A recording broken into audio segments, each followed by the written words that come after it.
Hello guys, আসসালামু আলাইকুম। আমি মারিয়াম তোমাদের সাথে। আজ আমি তোমাদেরকে যে ভিডিওটা দেখাবো সেই ভিডিওটা হচ্ছে মা বাবা নিয়ে। হ্যাঁ, মা বাবা নিয়ে।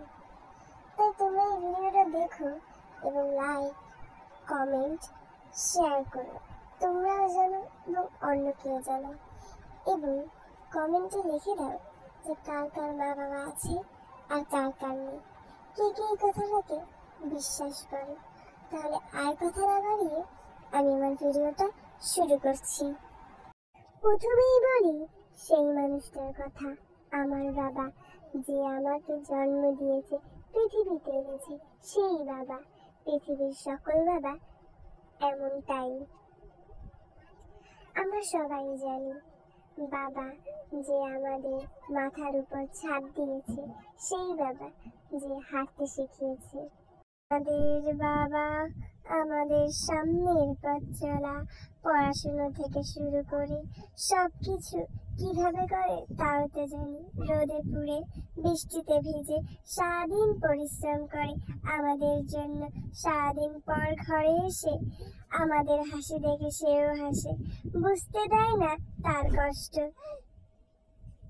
সেই বাবা। বাবা ছাড়া আমরা শূন্য, পথ হারা।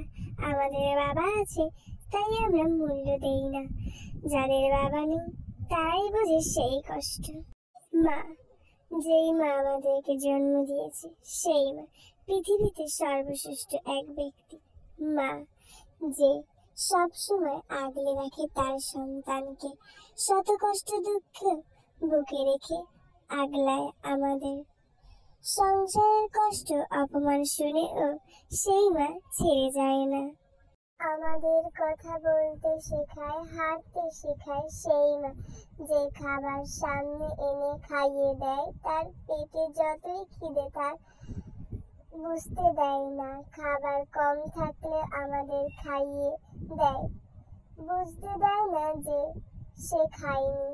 সেই মা না থাকলে আমাদের ভালো মানুষের মতো মানুষ হওয়া মুশকিল। সে না থাকলে কে খাইয়ে দেবে, কে না খেয়ে আমাদের খাওয়াবে। আমাদের মা আছে তাই অবহেলা করি, বুঝি না। যার নেই সেই বুঝে সেই কষ্ট। তাই বলি, মা বাবাকে অবহেলা, অপমান, কষ্ট দিও না। সেই মা বাবা ছাড়া আমরা অসহায়। মা বাবা আমাদের ভালোই করে, বকা দেয় ভালোর জন্য। এখন আমরা ভুল বুঝি, কিন্তু একবার 10 মিনিট চোখ বুঝে ভাবো তো, চোখ দিয়ে পানি এসে পড়বে। তারা যা করে ভালোর জন্যই করে।